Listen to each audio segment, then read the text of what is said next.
नमस्कार दोस्तों, बहुत बहुत स्वागत है आपके अपने YouTube चैनल आरजीएस में। और हमेशा की तरह आज भी हाजिर हैं आप सबके बीच डेली करंट अफेयर के प्रोग्राम में। और आप लोगों को बताते हुए खुशी हो रही है कि लोक सेवा आयोग, उत्तर प्रदेश का लोक सेवा आयोग यूपीपीसीएस 2024 प्री का रिजल्ट जो है कल जारी कर दिया। और जिन लोगों का चयन प्री में हुआ और मेंस के लिए क्वालिफाई किए हैं, उन्हें बहुत बहुत बधाई। साथ ही साथ वो विद्यार्थी जो 2024 का प्री क्वालिफाई नहीं कर पाए हैं, उनके लिए आगामी रणनीति क्या होगी, तो इस पर हम कभी विस्तार से चर्चा करेंगे। और आप किस तरीके से अपनी तैयारी को और धार दे सकते हैं, रफ्तार दे सकते हैं, उस पर हम एक शॉर्ट वीडियो लेकर के आएंगे। तो निराश ना हो, आप अपनी तैयारी को जारी रखें। साथ ही साथ डेली करंट अफेयर को प्रोग्राम को जो है देखते रहें, इसके शॉर्ट नोट्स बनाते रहें और अपने जो मेन सिलेबस हैं उन्हें भी कवर करते रहें, रिवीजन करते रहें। आगामी एग्ज़ाम अक्टूबर में होने वाला है प्री का, उसके पहले यूपीएससी का एग्ज़ाम है। तो दोनों की तैयारी को मद्देनज़र रखते हुए आप अपने कमर को कस लीजिए और अभी से एग्ज़ाम की तैयारी में लग जाइए। प्री क्वालिफाई करने के लिए जो है एक निर्धारित समय सीमा निर्धारित कीजिए कि हम इतना देर रिवीजन करेंगे, इतना देर करंट अफेयर्स के प्रोग्राम को देखेंगे और साथ ही साथ जो है एमसीक्यू लगाएंगे। तो समय निर्धारित कर लीजिए, कुछ स्लॉट बांट लीजिए, उसके अनुसार जो है आप अपने तैयारी को धार देते रहिए और सिलेबस के अकॉर्डिंग जो है अपनी तैयारी आगे बढ़ाते रहिए। इन्हीं सब बातों के साथ जो है हम लोग बढ़ते हैं आज के डेली करंट अफेयर्स के प्रोग्राम में। और जैसा कि हमने कहा कि हम आने वाले समय में एक स्ट्रेटजी वीडियो लेकर के आएंगे कि क्या करें, आगे की रणनीति क्या होनी चाहिए और मेंस को लेकर के क्या रणनीति होनी चाहिए, उस पर भी एक रणनीति बनाएंगे कि किस तरीके से हम जो है GS 1 टू लेकर के 4 तक और साथ ही साथ निबंध के साथ साथ GS 5 और GS 6 यानी यूपी स्पेशल के बारे में भी थोड़ा सा देखेंगे। तो चलिए आगे बढ़ते हैं, कार्यक्रम की शुरुआत करते हैं। और उससे पहले यदि आपने चैनल को सब्सक्राइब नहीं किया है तो चैनल को सब्सक्राइब करें और अन्य लोगों तक भी इसे शेयर करें। तो बढ़ते हैं पहले प्रश्न की ओर। तो पहला प्रश्न है, हाल ही में चर्चा रहा गोल्डन वीज़ा यानी गोल्ड वीज़ा का संबंध अमेरिका से है और EB-5 कार्यक्रम 1980 में शुरू किया गया था। तो यहाँ पर कौन सा कथन सही है ये पूछ रहा है। तो यहाँ पर हमारा गोल्ड वीज़ा जो है ये अमेरिका के द्वारा शुरू किया गया। जो अभी राष्ट्रपति चुने गए हैं वहाँ के डोनाल्ड ट्रंप जी, उन्होंने ये घोषणा की है कि आप निश्चित अमाउंट जो है निवेश कीजिए अमेरिका में और यहाँ की नागरिकता ले लीजिए गोल्डन वीज़ा के जरिए। ठीक है, और EB-5 कार्यक्रम 1980 में शुरू किया गया, तो ये ऑप्शन हमारा गलत हो जा रहा है, गलत है। ठीक है, तो हमारा राइट आंसर क्या होगा, केवल एक। चलिए व्याख्या को देखें। तो अमेरिका के राष्ट्रपति डोनाल्ड ट्रंप ने विदेशी निवेशकों के लिए एक वीज़ा योजना गोल्ड कार्ड की घोषणा की है। इस योजना के तहत अमीर लोग $5 मिलियन, कितना मिलियन डॉलर, 5 मिलियन डॉलर जो है लगभग 43 करोड़ रुपए देकर ग्रीन कार्ड खरीद सकते हैं, जिससे उन्हें अमेरिकी नागरिकता मिलने का रास्ता मिलेगा। इस योजना की विस्तृत जानकारी 2 सप्ताह में सामने आने की उम्मीद है। EB-5 कार्यक्रम मौजूदा 1990 में शुरू किया गया था, न कि 1980 में। ऑप्शन में हमारे 1980 था, तो 1990 में शुरू किया गया था। और यह विदेशी निवेशकों को ग्रीन कार्ड प्रदान करती है यदि वे कम से कम $1.05 मिलियन या कुछ मामलों में $8 लाख का निवेश करें और कम से कम 10 लोगों को रोजगार दें। तब उन्हें ये वीज़ा दिया जाता था EB-5। अब उसकी जगह पर क्या लाया गया है, गोल्डन वीज़ा EB-5 की जगह पर, ठीक है। और यहाँ पर $5 मिलियन का निवेश करने का प्रस्ताव है और यहाँ पर नौकरी देने की बात नहीं है। चलिए, तो गोल्डन कार्ड का नया प्रस्ताव क्या है, तो EB-5 को बदलने के लिए प्रस्तावित किया गया है। इसके तहत अमेरिकी व्यवसायों में निवेश या नौकरियों के निर्माण की आवश्यकता नहीं होगी। निवेशक सीधे $5 मिलियन देकर ग्रीन कार्ड खरीद सकते हैं। इसे तेजी से मंजूरी देने के लिए प्रसंस्करण समय कम होगा, ठीक है। इसे US citizenship and immigration services यानी USCIS द्वारा संचालित किया जाएगा। विदेश विभाग और वाणिज्य विभाग इसमें निवेश प्रबंधन की भूमिका निभा सकते हैं। गोल्ड कार्ड संभावित लाभ क्या होगा गोल्ड कार्ड से, तो अमेरिकी अर्थव्यवस्था को बूस्ट मिलेगा यानी बढ़ावा मिलेगा। जैसा कि डोनाल्ड ट्रंप जी ने कहा था कि मेक अमेरिका ग्रेट अगेन, मागा दिया था ना, मागा, मेक अमेरिका ग्रेट अगेन। और जब मोदी जी गए थे तो वहाँ पर मीगा दिया था, मेक इंडिया ग्रेट अगेन। तो पहले मागा शब्द आया था। तो यहाँ पर अमेरिकी अर्थव्यवस्था को बढ़ावा मिलेगा। अमीर प्रवासी रियल इस्टेट, लग्जरी बाजार और व्यवसायों में निवेश कर सकते हैं और सरल प्रक्रिया होगी। जैसे EB-5 के विपरीत यह योजना जो है धोखाधड़ी को कम कर सकती है। इसके कुछ चिंताएं भी हैं और इसकी आलोचना भी की जा रही है, जैसे कि नागरिकता की बिक्री की जा रही है। तो लोगों का ये मानना है कि कुछ लोगों का ये मानना है कि इससे जो है नागरिकता की बिक्री हो रही है और इससे धनवान लोगों को अपनी ओर आकर्षित किया जा रहा है, यानी किसी सर्टेन क्षेत्र में धनवान लोग आकर के बस जाएं और यहाँ पर गरीबों का अस्तित्व न रहे। तो यहाँ पर यह योजना जो है धनवान लोगों को प्रतिभाशाली पेशेवरों पर प्राथमिकता देने के रूप में देखी जा सकती है। इससे क्या है, मनी लॉन्ड्रिंग का खतरा भी बढ़ सकता है। यदि कठोर नियमन नहीं किया गया तो इसे अवैध धन शोधन के लिए इस्तेमाल किया जा सकता है। विदेशी प्रभाव का जोखिम हो सकता है। यह नीति रूसी अरबपतियों जैसे प्रभावशाली लोगों को अमेरिका में बसने की अनुमति दे सकता है और नौकरी निर्माण की आवश्यकता नहीं। जैसे EB-5 के विपरीत जो है गोल्ड कार्ड में अमेरिकी नौकरियों के निर्माण की कोई शर्त नहीं है। और वहाँ पर क्या था, 1.005 मिलियन था ना, क्या था, एक मिनट, हाँ, $0.5 मिलियन था, ठीक है। तो इतना निवेश करेंगे प्लस जो है 10 लोगों को नौकरी देंगे, तब जो है ये ग्रीन कार्ड मिलता था। अब यहाँ पर इसके विपरीत EB-5 के विपरीत जो है ये नौकरी देने का कोई प्रावधान नहीं है, तो इसलिए नौकरी निर्माण की आवश्यकता नहीं है। ये भी एक चिंता का विषय है। पहले से असफल उदाहरण भी कुछ हैं, जैसे यूरोप में भी कुछ किया गया था और कनाडा में भी इस तरह की योजना लाई गई थी, लेकिन इसका दुरुपयोग होने लगा और दुरुपयोग के कारण उसे बंद कर दिया गया। अब यहाँ पर देख लेते हैं अमेरिका द्वारा कुछ प्रमुख वीज़ा दिए जाते हैं जो इस प्रकार से हैं, जैसे H-1B वीज़ा। तो H-1B वीज़ा जो है उच्च तकनीक कौशल वालों को ये वीज़ा दिया जाता है। जैसे डॉक्टर हो गए, इंजीनियर हो गए, कोई बिजनेसमैन हो गया, उनके लिए।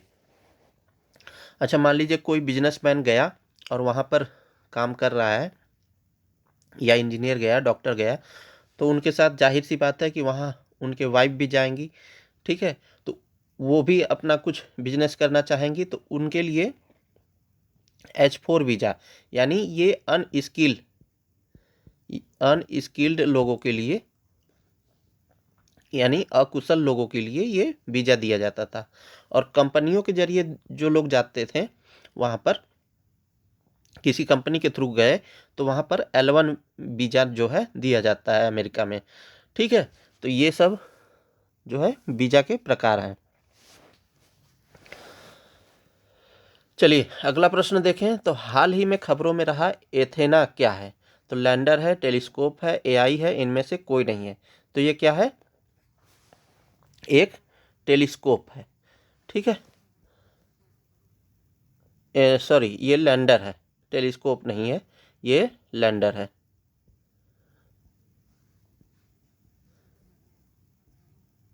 ये लैंडर है एथेना। तो चंद्र लैंडर एथेना का लॉन्च करने वाली है। कौन करने वाला है?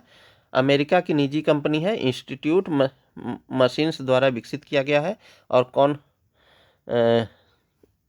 कब कब ये लॉन्च होगा? तो लॉन्च की तारीख और रॉकेट जो है इसे 2025 के मार्च में लॉन्च किया जाएगा, चंद्रमा पर भेजा जाएगा। यह स्पेसएक्स के फाल्कन राइट 9 रॉकेट से लॉन्च किया जाएगा, प्रक्षेपित किया जाएगा। और कहाँ से होगा? कैनेडी स्पेस सेंटर से लॉन्च किया जाएगा।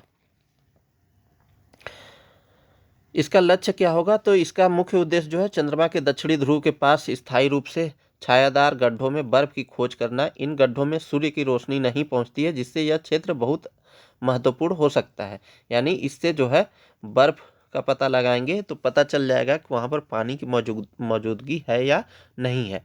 तो दक्षिणी ध्रुव पर जाएगा, और भारत जो है दक्षिणी ध्रुव पर जाने वाला पहला देश बना था।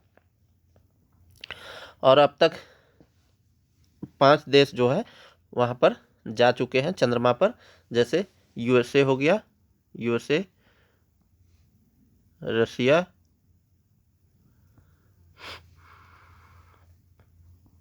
चाइना, जापान और इंडिया। ठीक है, ये इतने देश जा चुके हैं चांद पर। तो मिशन का समय क्या होगा? तो एथेना 6 मार्च 2025 को चंद्रमा पर उतरेगा और वहां लगभग 10 दिन तक वैज्ञानिक अनुसंधान करेगा। संसाधन और महत्व की बात करें तो इन गड्ढों में बर्फ के रूप में जल मिलने की संभावना है, जो भविष्य में चंद्रमा पर मानव बस्तियों के लिए आवश्यक संसाधन साबित हो सकते हैं। एथेना के साथ एक ड्रोन भेजा जाएगा, जिसे ग्रेस हापर कहा जाता है। यह ड्रोन चंद्रमा की सतह पर मौजूद उन गड्ढों के अंदरूनी हिस्सों की जांच करेगा जहां कभी सूर्य की रोशनी नहीं पहुंचती है। और भारत का चंद्रयान 3 मिशन जो 23 अगस्त 2023 को चंद्रमा के दक्षिणी ध्रुव पर सफलतापूर्वक सॉफ्ट लैंडिंग की, और भारत इस क्षेत्र में उतरने वाला विश्व का पहला देश बना था। चलिए अगले प्रश्न को देख लें। तो हाल ही में अंतर्राष्ट्रीय क्रिकेट में सबसे तेज 14,000 वनडे रन बनाने की उपलब्धि किसने हासिल की है? तो Babar Azam, Kane Williamson, Virat Kohli, Pat Cummins. तो विराट कोहली पर है सबसे तेज 14,000 रन बनाने वाले। ठीक है, इसके पहले सचिन जी भी भारत की तरफ से बना चुके हैं। तो अंतर्राष्ट्रीय क्रिकेट में वनडे में सबसे तेज 14,000 रन बनाने का रिकॉर्ड जो है विराट कोहली के नाम है। उन्होंने 23 जनवरी 2025 को आईसीसी चैंपियंस ट्रॉफी में भारत और पाकिस्तान के बीच हुए मैच में यह उपलब्धि हासिल की। कोहली ने 287 पारियों में यह रिकॉर्ड बनाया है। वहीं इससे पहले जो है सचिन तेंदुलकर जी जो है 350 पारियों में यह रिकॉर्ड बनाया था। कोहली अंतर्राष्ट्रीय क्रिकेट में सचिन तेंदुलकर और श्रीलंका के कुमार संगकारा के बाद यह उपलब्धि हासिल करने वाले तीसरे बल्लेबाज बन गए हैं। तो पहले तो सचिन तेंदुलकर हैं, दूसरे कुमार संगकारा हैं श्रीलंका के, और तीसरे जो है ये कोहली हैं। ठीक है, विराट कोहली ने इस मैच में शानदार शतक जड़ा था। उन्होंने अपनी ऐतिहासिक पारी की बदौलत वनडे क्रिकेट में 14,000 रन पूरे कर जो है एक नया मील का पत्थर स्थापित कर दिया है। और यह मैच जो है दुबई इंटरनेशनल क्रिकेट स्टेडियम में खेला गया। चलिए, गैर बैंकिंग वित्तीय संस्थान किस अधिनियम के तहत पंजीकृत होते हैं? तो के तहत होगा।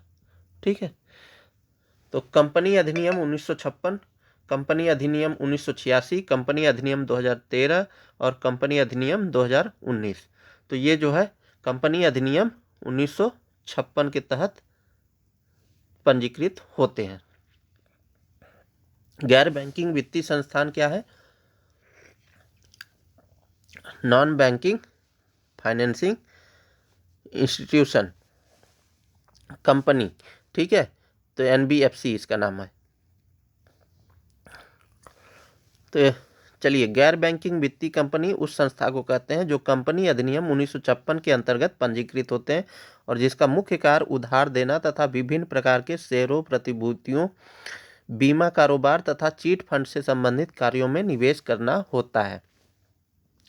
एनबीएफसी जो है बैंक की तरह डिमांड डिपॉजिट, यानी जो आप पैसा जमा करते हैं ना बैंक में ले जा करके, तो क्या है, मांग जमा होता है।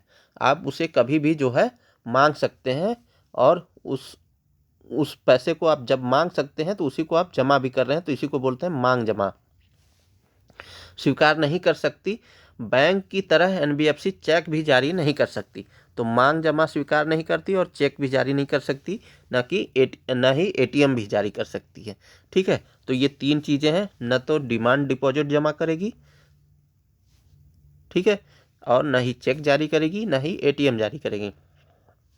एनबीएफसी जो है मांग जमा स्वीकार नहीं कर सकते। एनबीएफसी भुगतान और निपटान प्रणाली का अंग नहीं होते हैं और तथा स्वयं द्वारा भुगतान चेक जारी नहीं कर सकते हैं। एनबी सेक्टर का जो एनपीए है ऑल टाइम हाई पर पहुंच गया है, यानी दिसंबर तक के आंकड़ों के मुताबिक एनबीएफसी के करीब 50,000 करोड़ रुपए का नुकसान हो चुका है अब तक जारी किए गए लोन का, जो 13% है, यानी नॉन परफॉर्मिंग एसेट, ठीक है, इसे हम शॉर्ट फॉर्म में एनपीए कह देते हैं।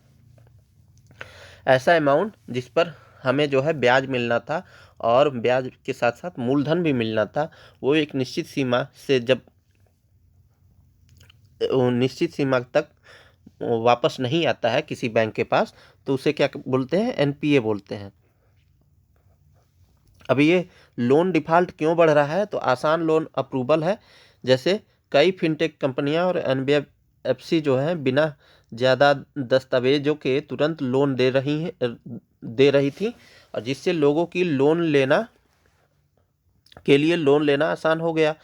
रोजगार में गिरावट भी एक प्रमुख कारण है। महामारी के बाद अभी भी कई लोगों को स्थिर आय नहीं मिल रही है, जिससे वे लोन चुकाना नहीं कर पा रहे हैं, चुका नहीं पा रहे हैं, ठीक है। बढ़ती महंगाई भी एक प्रमुख कारण है लोन डिफ़ॉल्ट होने का। जैसे रोज़मर्रा की ज़रूरतों पर खर्च बढ़ गया है और इस कारण लोग अपनी ईएमआई समय पर नहीं चुका पा रहे हैं। मिसयूज ऑफ डिजिटल लोन, यानी कई लोग बिना ज़रूरत के लोन ले रहे हैं और उनका सही उपयोग नहीं कर पा रहे थे, जिससे डिफ़ॉल्ट बढ़ा है। तो ये प्रमुख कारण है। एनबीएफसी पर इसका क्या असर हुआ है? तो एनपीए यानी गैर निष्पादित परिसंपत्तियां के मामले में देखें तो लोन डिफ़ॉल्ट बढ़ने से एनबीएफसी की बैलेंस शीट पर सीधा असर पड़ा है, यानी ये घाटे में है। फंडिंग में दिक्कत हुई है। कई एनबीएफसी अब नए लोन देने में सतर्क हो गई हैं, क्योंकि वे बढ़ते डिफ़ॉल्ट से चिंतित हैं। रिकवरी में परेशानी हो रही है। व्हाट्सएप और डिजिटल मैसेजिंग के जरिए लोन की रिकवरी की कोशिश की जा रही है, लेकिन सफलता कम मिल रही है। तो ये एनबीएफसी के कुछ फ़ायदे भी हैं तो कुछ नुकसान भी हैं।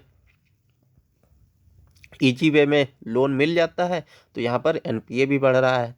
चलिए अगला प्रश्न देखें। तो हाल में केंद्रीय गृह मंत्री की अध्यक्षता में पश्चिमी क्षेत्रीय परिषद की बैठक कहाँ पर हुई? तो ये पुणे में, गोवा में, नागपुर में और मध्य प्रदेश में। कहाँ पर हुई? तो ये जो है पुणे में हुई और ये 27वीं बैठक थी। केंद्रीय गृह मंत्री द्वारा जो है अभी अध्यक्षता की गई किसकी? पश्चिमी क्षेत्रीय परिषद की। अब ये क्षेत्रीय परिषद क्या है? तो राज्य पुनर्गठन आयोग जब आया था, पुनर्गठन अधिनियम आया था, राज्य पुनर्गठन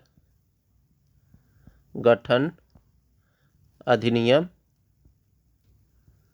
अधिनियम 1956 का जब आया था, तो इसके जरिए जो है 5 क्षेत्रीय परिषदें जो है का प्रस्ताव रखा गया था। उत्तरी क्षेत्रीय परिषद,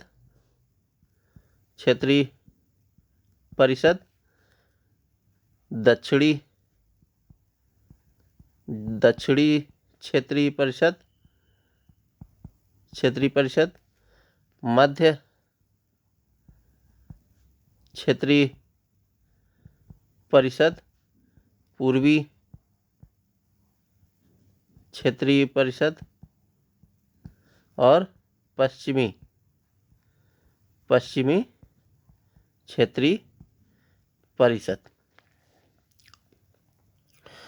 और उत्तरी क्षेत्रीय परिषद का जो मुख्यालय बनाया गया था वो कहाँ बनाया गया था? वो जो है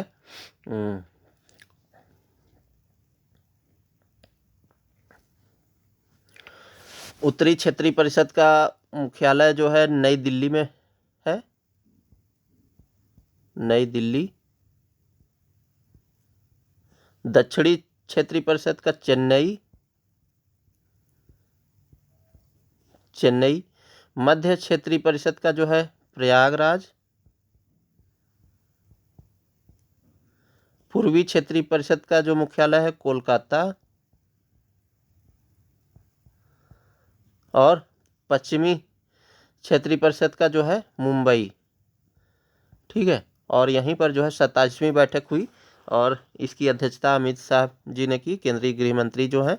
और ये इसकी बैठक कहाँ पर हुई? पुणे में हुई। अच्छा, उसके बाद जो है 1971 का जो है अधिनियम आया।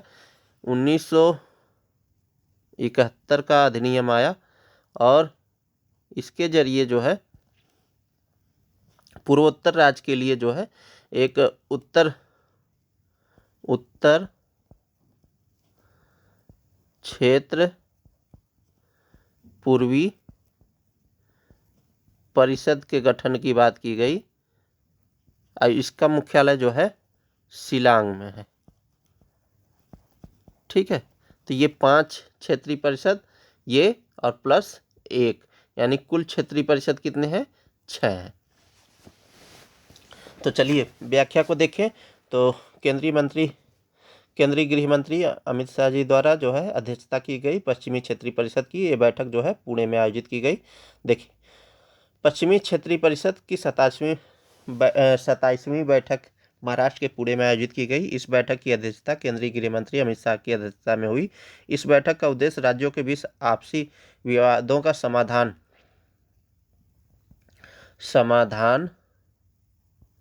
निकालना और सहयोग को मजबूत करना, जिससे केंद्र और राज्यों के बीच बेहतर तालमेल बन सके। तो यहाँ पर केंद्र होगा, केंद्र और राज्यों के बीच बेहतर तालमेल बन सके। इस बैठक में महाराष्ट्र, गुजरात, गोवा, केंद्र शासित प्रदेश, दादरा और नगर हवेली, दमन और दीव के मुख्यमंत्री, वरिष्ठ मंत्री और मुख्य सचिव और अन्य अधिकारी शामिल होंगे। इसके अलावा केंद्रीय गृह सचिव जो है, अंतर्राज्यीय परिषद के सचिव और केंद्र सरकार के वरिष्ठ अधिकारी भी मौजूद होंगे। बैठक में डायरेक्ट बेनिफिट ट्रांसफर यानी डीबीटी, बुनियादी ढांचे, खनन, जल आपूर्ति, पर्यावरण, वन और राज्य पुनर्गठन तथा श्रीकाम और इंटरनेट के विस्तार से जुड़े मुद्दों पर भी विचार किया गया।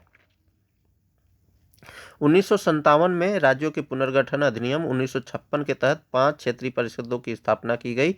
इन परिषदों के अध्यक्ष जो है केंद्रीय गृह मंत्री होते हैं और संबंधित राज्यों के मुख्यमंत्री और प्रशासक वहाँ के उसके सदस्य होते हैं। चलिए अगला प्रश्न देखें। तो फेरीहाइड्राइड नामक लौह खनिज किस ग्रह से संबंधित है? तो ये जो है मंगल ग्रह से संबंधित है। और यहाँ मंगल ग्रह का जो मिट्टी है वो लाल रंग का है। तो अंदाज़ा लगाया जा रहा था कि ये फेरस ऑक्साइड से बना है, परंतु ये ऐसा नहीं है, फेरीहाइड्राइड से है, यानी भविष्य में यहाँ पर जल मौजूद था, इसलिए उसका रंग जो है लाल है। तो इसकी व्याख्या को देखें तो यूनिवर्सिटी ऑफ ब्राउन यूनिवर्सिटी के वैज्ञानिकों ने मंगल ग्रह के लाल रंग के कारण का खुलासा किया है। पहले वैज्ञानिकों का मानना था कि मंगल का लाल रंग जो है हेमाटाइट नामक खनिज के कारण है, लेकिन अब यह पता चला है कि इसका कारण फेरीहाइड्राइड नामक लौह खनिज है जो पानी से जुड़ा हुआ है। यह खोज अभी भी संकेत देती है कि अतीत में मंगल पर पानी था और यह ग्रह जीवन के लिए संभावित रूप से रहने योग्य हो सकता है। अभी परसों के न्यूज में ये था। अध्ययन के प्रमुख निष्कर्ष की बात करें तो फेरी लाइट का प्रभाव जो है, शोध में पाया गया कि मंगल की धूल में फेरीहाइड्राइड नामक खनिज मौजूद है जो पानी की उपस्थिति में बनता है। यही मंगल के लाल रंग के लिए जिम्मेदार है। डेटा का उपयोग कैसे किया गया तो इस अध्ययन के लिए मार्स रोवर जैसे क्यूरियोसिटी, पाथफाइंडर, अपॉर्चुनिटी और मार्स आर्बिटर से प्राप्त डेटा का उपयोग किया गया। प्रयोगशाला में अध्ययन किस प्रकार से हुआ तो फेरीहाइड्राइड और बेसाल्ट को बहुत महीन रूप में पीसा गया और इसके बाद इसके प्रकाश प्रतिक्रिया का अध्ययन किया गया। यह प्रतिक्रिया मंगल की सतह से मेल खाती है। सौर मंडल का यह जो है चौथा ग्रह है, इसे रेड प्लैनेट या लाल ग्रह कहा जाता है। मंगल का दिन की बात करें तो मंगल का दिन लगभग 24 घंटे 6 मिनट में पूरा होता है, जो पृथ्वी के समान है। वायुमंडल की बात करें तो मंडल का वायुमंडल 95% जो है कार्बन डाइऑक्साइड से बना हुआ है, जो मानव के लिए अनुकूल नहीं है, और ये सौर मंडल में चौथा ग्रह है। मंगल पर सौर मंडल का सबसे ऊंचा ज्वालामुखी की बात करें तो ओलंपस मान्स स्थित है, और ये जो है सबसे ऊंचा जो है ज्वालामुखी है। चलिए, और ये चौथा है तो इसके पहले भी जो है हमारे, जैसे ये सन हो गया, ये सन हो गया, इसके बाद कौन सा आता है, मरकरी आता है यानी बुध। पेन दोस्तों आज काम नहीं कर रहा है ठीक से। बुध, ठीक है। फिर आता है शुक्र,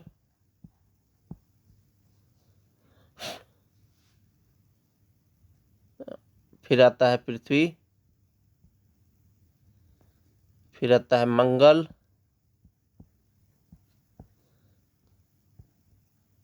जुपिटर, सैटर्न, वरुण,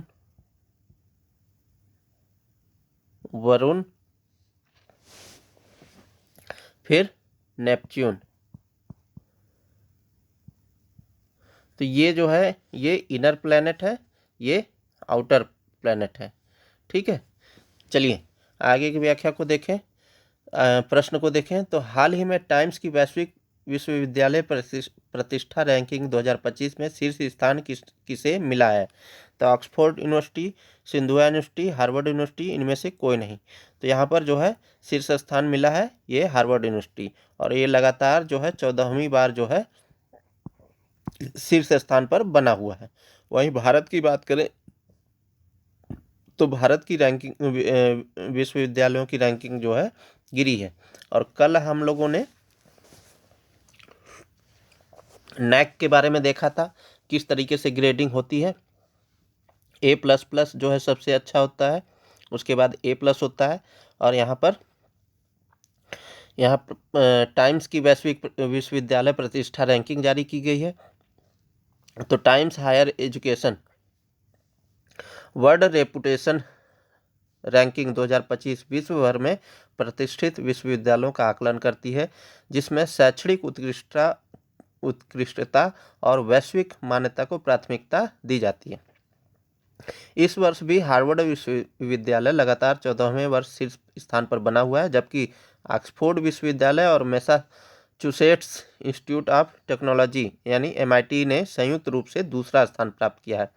तो Oxford university and Massachusetts institute of technology जो है ये संयुक्त रूप से दूसरे स्थान पर है। इस साल भारत के 4 प्रमुख संस्थान इस सूची में शामिल हुए हैं, लेकिन सभी की रैंकिंग में गिरावट आई है। इसके अलावा ओडिशा की शिक्षा व अनुसंधान पहली बार जो है 200 से 300 रैंकिंग समूह में शामिल हुई है। मुख्य बिंदु की बात करें तो वैश्विक रैंकिंग की बात करें तो हार्वर्ड विश्वविद्यालय लगातार 14वें वर्ष शीर्ष पर बना हुआ है। ऑक्सफोर्ड विश्वविद्यालय और MIT ने संयुक्त रूप से दूसरा स्थान प्राप्त किया है। यूके का केवल एक विश्वविद्यालय यानी ऑक्सफोर्ड शीर्ष 7 में शामिल है, जबकि अमेरिकी विश्वविद्यालयों का दबदबा रहा है। इस सूची में 38 देशों के 300 संस्थानों को स्थान मिला है।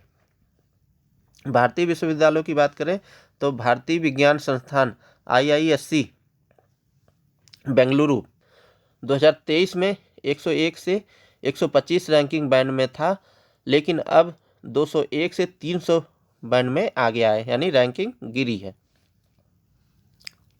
IIT दिल्ली की बात करें तो 151 से 175 बैंड से गिर करके 201 से 300 बैंड में पहुंच गया है, यानी इसकी भी रैंकिंग गिरी है। IIT मद्रास की बात करें तो 176 से 200 बैंड से नीचे गिरकर 201 से 300 बैंड में पहुंच गया है, इसकी भी रैंकिंग गिरी है। और IIT बॉम्बे ने जो पहले 151 से 175 बैंड में था, इस साल की सूची में पूरी तरह से बाहर हो गया है। तो IIT बॉम्बे का अभी बहुत सारा रील आ रहा था ना, और अभी ये जो रैंकिंग जारी की गई है वो बाहर हो गई है। शिक्षा व अनुसंधान भुवनेश्वर पहली बार 201 से 300 रैंकिंग बैंड में शामिल हुआ है, और ये कहाँ का है? ओडिशा का। चलिए, वर्ल्ड रेपुटेशन रैंकिंग 2025 की पद्धति की बात करें तो इस रैंकिंग को निर्धारित करने के लिए 6 प्रमुख मानदंडों का उपयोग किया जाता है, जैसे कि अनुसंधान वोट काउंट, अनुसंधान में अकादमिक प्रतिष्ठा, शिक्षण वोट काउंट, शिक्षण में उत्कृष्टता की प्रतिष्ठा, अनुसंधान जोड़ी तुलना, संस्थानों के अनुसंधान की सीधी तुलना, इसके साथ ही साथ शिक्षण जोड़ी तुलना, संस्थानों के शिक्षण की सीधा तुलना, अनुसंधान मतदाता विविधता, अनुसंधान में मतदान करने वाले विशेषज्ञों की विविधता, और शिक्षण मतदाता विविधता, शिक्षण में भाग लेने वाले संकाय सदस्यों की विविधता। यह मतलब 6 स्तंभ है, उसके आधार पर यह रैंकिंग प्रदान की जाती है। यह रैंकिंग वैश्विक स्तर पर विश्वविद्यालयों की प्रतिष्ठा को दर्शाती है और भारत के संस्थानों के लिए सुधार की आवश्यकता को इंगित करती है। चलिए अगला प्रश्न देखें तो विश्व NGO दिवस कब मनाया जाता है? 24 फरवरी, 25 फरवरी, 26 फरवरी और 27 फरवरी। तो ये 24 फरवरी को मनाया जाता है। इसकी व्याख्या को देख लें तो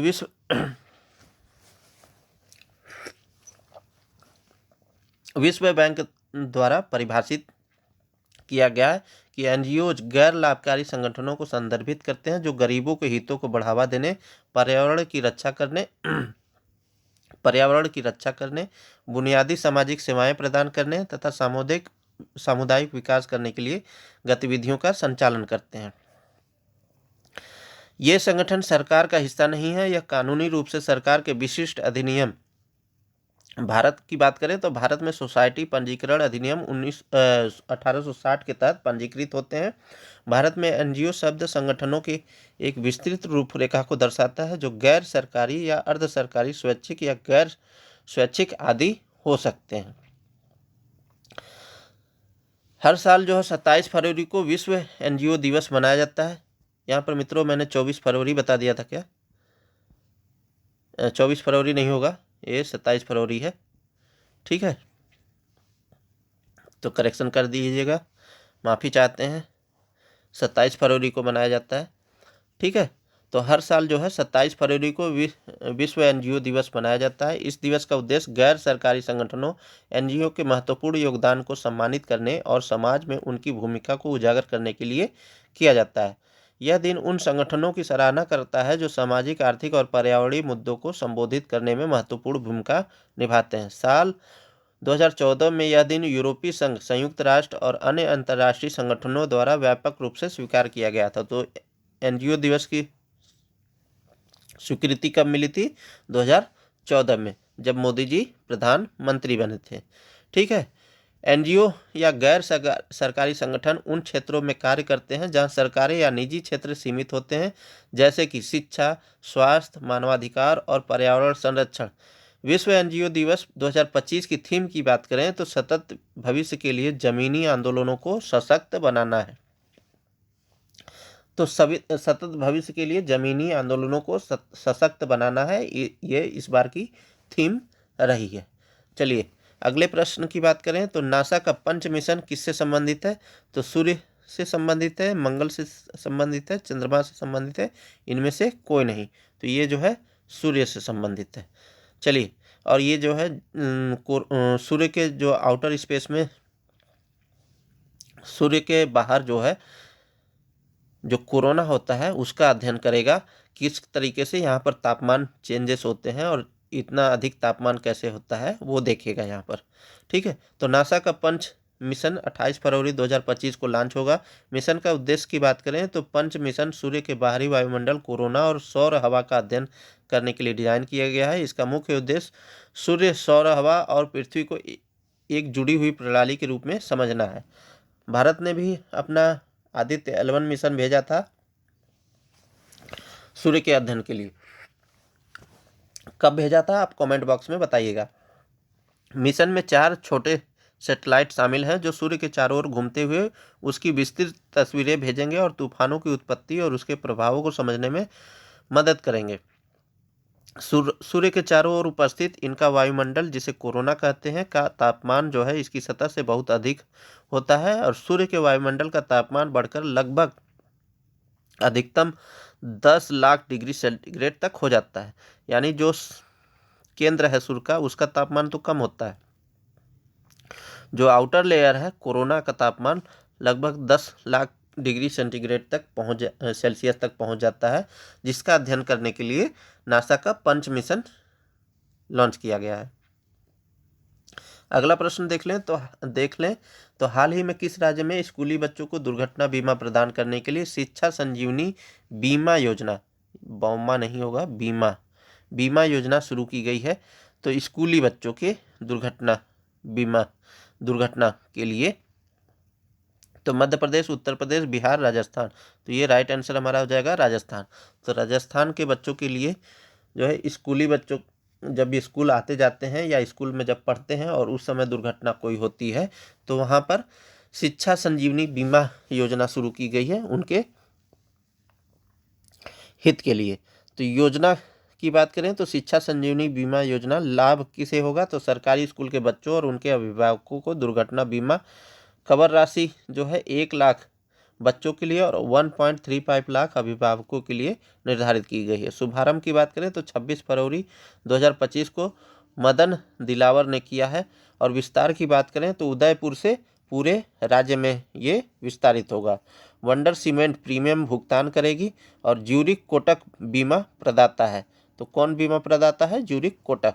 SBI जो है इसमें क्या करेगी? शून्य बैलेंस खाता खोलेगी और 500 रुपये मासिक इसमें जमा किया जा सकता है। इसका उद्देश्य क्या है? शिक्षा को बढ़ावा देना, बाल श्रम को रोकना, वित्तीय समावेशन को बढ़ावा देना। चलिए आगे देखें तो न्योकुम यूलो उत्सव किस जनजाति से संबंधित है? तो कल हम लोगों ने जो है असम में हम लोगों ने देखा था कि असम में अली ए लिगांग जो है त्यौहार मनाया जाता है और वो मिसिंग जनजाति द्वारा मनाया जाता था और धान की बुआई के समय जो है अली ए लिगांग त्यौहार मनाया जाता है और वो असम में मनाया जाता है। लेकिन यहाँ पर न्योकुम यूलो उत्सव की बात कर रहा है, ये भी एक विशेष प्रकार की जनजाति द्वारा मनाया जाता है। कौन सी जनजाति है? नीसी जनजाति है और ये अरुणाचल प्रदेश में मनाया जाता है। चलिए इसके व्याख्या को देखें तो न्योकुम यूलो उत्सव किस जनजाति से संबंधित है? नीसी जनजाति से संबंधित है। 26 फरवरी 2025 को उपराष्ट्रपति जगदीप धनखड़ जी जो है वहाँ पर अरुणाचल प्रदेश के कामले जिले के बोआसीमला में आयोजित पहले संयुक्त मेला होगा न्योकुम यूलो उत्सव में भाग लिया। तो जब हमारे राष्ट्रपति हों, चाहे उपराष्ट्रपति हों, चाहे प्रधानमंत्री हों या अन्य मंत्रिपरिषद हो, वो कहीं जाता है, किसी त्यौहार में भाग लेता है, तो वो जो है हमारे एग्जाम की दृष्टि से बहुत महत्वपूर्ण हो जाता है। हो सकता है कि ये प्रश्न जो है डायरेक्ट ना पूछे, कथन कारण में पूछ दे या कूट में मिलान करने के लिए दे दे, जनजाति से संबंधित प्रश्न दे दे, तो हमें पता होना चाहिए कि ये उत्सव क्यों कहाँ पर मनाया जाता है और कौन सी जनजाति द्वारा मनाया जाता है। तो न्योकुम यूलो यह अरुणाचल प्रदेश की नीसी जनजाति का कृषि त्यौहार है जिसमें समृद्धि की देवी न्योकम की पूजा की जाती है। कबक यानो नीसी जनजाति की पहली महिला है जिन्होंने माउंट एवरेस्ट फतह करने वाली अरुणाचल प्रदेश की 5वीं महिला है। ठीक है, और जनजाति के रूप में ये पहली महिला है। उन्हें इस अवसर पर सम्मानित किया गया। नीसी जनजाति अरुणाचल प्रदेश की सबसे बड़ी जनजाति है जो विभिन्न जिलों में बसी हुई है। इसकी मुख्य आर्थिक गतिविधियां कृषि, शिकार और मछली पकड़ना है। न्योकुम यूलो की पूजा जो है इस त्यौहार में की जाती है। इस त्यौहार के दौरान फसल की सुरक्षा और समृद्धि के लिए पूजा की जाती है। किसकी? न्योकम देवी की। चलिए, तो असम अरुणाचल प्रदेश जो है यह भारत का सबसे पूर्वी राज्य है और इसे उगते सूरज की भूमि कहा जाता है। राज्य का क्षेत्रफल की बात करें तो इसका विस्तार जो है उत्तर पूर्वी राज्यों में सबसे बड़ा है। चलिए, तो आज के लिए बस इतना ही। मिलते हैं फिर किसी नेक्स्ट वीडियो में।